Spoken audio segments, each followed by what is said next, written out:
ఇలా కొంటే డైనీస్ ఇలా కొంటే ఎంతమంది వచ్చి ఏం చేస్తే ఉందండి మా అలాంటి వాళ్ళకి. ఇలాంటి వచ్చినప్పుడు దండాలు ఎట్టేస్తారు, పుణ్యాలు ఎట్టేస్తారు. ఏదైనా వచ్చాడు చెప్పినప్పటికి ఎమ్మెల్యే లేదు ఎమ్మెల్యే లేదండి. ఏదంటే ప్రజల రోడ్లో పడినట్టు అవుతుందండి. ఎందుకంటే ఈ రోడ్లు ఇలా ఉన్నాయి. ఆ డైనీస్ అంగన్వాడీ అన్న పేరు కోట ఉంది కానీ ఏమీ లేదండి, ఊరు లేదు పేరు లేదు. ఇలాంటి వచ్చాడు దండాలండి. అందరికి ఏదైనా ఉంటే మొహమే చెప్తానండి, నేను క్యాటరీ చెప్తానండి. చెప్పండి వింటామండి, వింటామండి. నా మాట ఇంతేనండి. మీరు ఏమో అలాగేనమ్మా. చెల్లమ్మ నేను ఒకటి చెప్తాను. నేను ఏ పార్టీకి సంబంధించిన కాదు, అదేనా ఇండిపెండెంట్ ఎమ్మెల్యేగా పోటీ చేస్తున్నాను. మీ తరపు నుంచి పోటీ చేస్తున్నాను ఇలాగే. ఎందుకంటే ఇప్పుడు మీ ఊరంతా ఉంది కదా ఇలాగా, ఈ ఊర్లో ఈ పక్కనే రోడ్లు ఎందుకు లేవు, ఆ పక్కన రోడ్లు ఎందుకు ఉన్నాయి?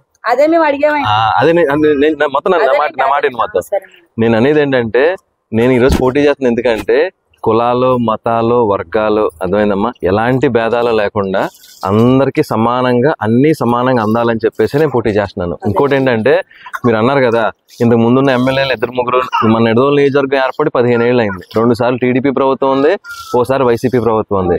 నాకు తెలిసి నీ దగ్గరికి 3 ఎమ్మెల్యేలు వచ్చి ఉంటారు ఇప్పటికి, అర్థమైందా? వచ్చినప్పుడల్లా అడుగుతా, వాళ్ళు వచ్చినప్పుడల్లా అమ్మా నెక్స్ట్ టైం నేను చేసి పెడతాను, ఈసారి ఓటేయండి అంటే. అదే చెప్తున్నా. ఇప్పుడు నేను ఫస్ట్ టైం మన నిడదవోలు నియోజకవర్గం చరిత్రలో మన నిడదవోలు టౌన్ నుంచి కానీ మన నిడదవోలు మండలం నుంచి కానీ ఏ వ్యక్తి ఎమ్మెల్యేగా పోటీ చేయలేదు. నీకు అర్థమైనా చెప్పింది? నేను ఫస్ట్ టైం పోటీ చేస్తున్నాను. మా సమిశ్రగూడెం అంటే మన నిడదవోలు మండలం మంది. రేపు పొద్దున ఇప్పుడు సపోజ్ మీ ఇంటి పక్కన ఉన్న ఎవరైనా ఎమ్మెల్యేకి పోటీ చేసాడు అనుకున్నావు, సపోజ్ ఊరు ప్రెసిడెంట్ కి పోటీ చేసాడు అనుకున్నావు, నీకు ఏమైనా ఇబ్బంది వస్తే ఏం చేస్తావు? నువ్వు వెంటనే వెళ్ళి తలుపు కొడతావు. బాబు ఏంటి నువ్వు ప్రెసిడెంట్ అయ్యావు, ఓట్లు వేసాను నీకు, నువ్వు మా ఓడు అని, మా పక్కింటోడు అని ఓటేసాను, రోడ్డు వేయలేదని అడుగుతావు నువ్వు. అలాగే ఈ రోజు ఎమ్మెల్యే ఎక్కడ ఉంటాడు? నీ పక్క ఊర్లోనే ఉన్నాడు, పక్క ఊర్లోనే ఉన్నాను నేను. అవునా? నువ్వు వచ్చి నన్ను, నేను నీకు హక్కు ఇస్తున్నాను. నేను ఎవరికి డబ్బులు ఇచ్చి ఓటు కొన్నాను, అర్థమైందమ్మా? నేను ఓన్లీ మీ తరపు నుంచి పోటీ చేస్తున్నాను. సో నేను నీకు ఇచ్చేది ఏంట్రా అంటే హక్కు ఇస్తాను. నీకేంటి అన్నయ్య, నువ్వు ఆ రోజు వచ్చి చెప్పావు కదా అందరిలా కాదమ్మా, అందరిలా కాదు, నేను పని చేసి పెడతానన్నావు కదా, మరి నాకేం చేసావు అన్నయ్య, నన్ను అడగడానికి నీకు హక్కు ఇస్తాను నేను. అర్థమైందా నేను చెప్పింది? నేను చేసేది ఒకటేనమ్మా. ఈ రోజు మన నియోజకవర్గంలో అన్ని ఊర్లు తిరిగాను నేను, చాలా ఊర్లు. మీ ఊర్లో రోడ్లు లేనంతగా ఏ ఊర్లోనూ లేవు అసలు. ఎందుకంటే ఈ టైంకి నేను పొద్దున్న 3ంటికి మొదలెట్టాను, అప్పుడే 6:30 అవుతుంది ఇంచుమించు. నాకు మామూలుగా 6:30కి నేను ఇంచుమించు 800 గడపలు ఎక్కేస్తాను.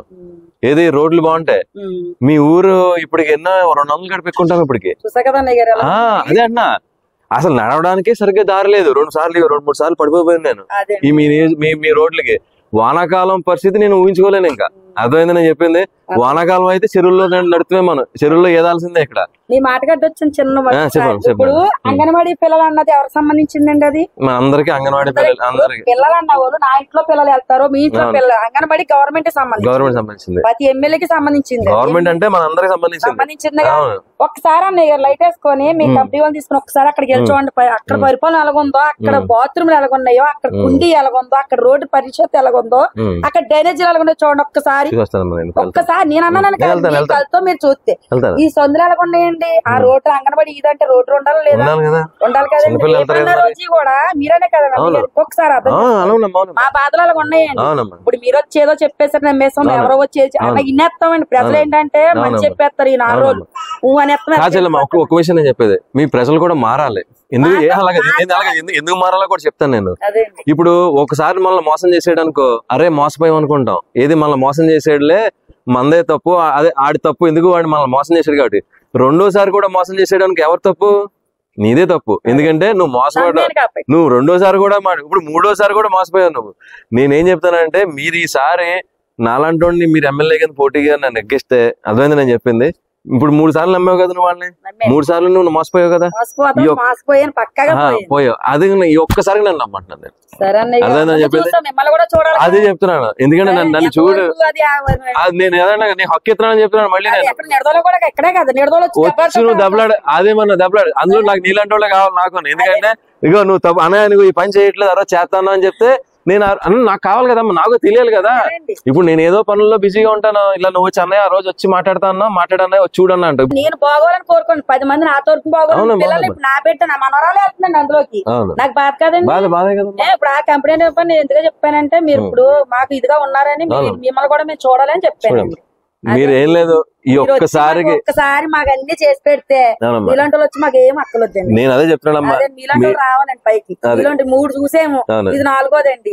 ఇన్ని నమ్మాను, మిమ్మల్ని కూడా నమ్మాలి కదండి. అదేండి నువ్వు నన్ను నమ్మద్దు, నువ్వు నన్ను నమ్మొద్దు, అలాగలాగే నేను కూడా అలాగలాగే ఉంటాను అనుకో. కానీ నన్ను ఎందుకు నమ్మాలంటానంటే నేను 2 కారణాలు. ఒకటి, నేను నీకు హక్కు ఇస్తున్నాను, అర్థమైందా? వచ్చి నన్ను నిలదీయి. నేను పని చేయకపోతే నన్ను వచ్చి నిలదీయి నువ్వు. నీ వీధిలో రోడ్డు వేయకుండా నేను ఎక్కడో 4 కొంపలు ఉన్న చోట రోడ్ వేసాను అనుకో, అన్నయ్య అని చెప్పి నన్ను అడగచ్చు నువ్వు. అర్థమైందమ్మా నేను చెప్పింది? ఓన్లీ ఊర్లో ఒక పక్కనే అభివృద్ధి చేసి ఇటు పక్క మర్చిపోయాను అనుకో, వచ్చి నన్ను నిలదీయండి మీరు. నేను సమానంగా అందరికి, మేజర్ గా పేదల పక్కన అలాగే మిడిల్ క్లాస్ పక్కన ఉంటాను నేను. అలాగే అమ్మా, వెళ్ళొస్తానమ్మా.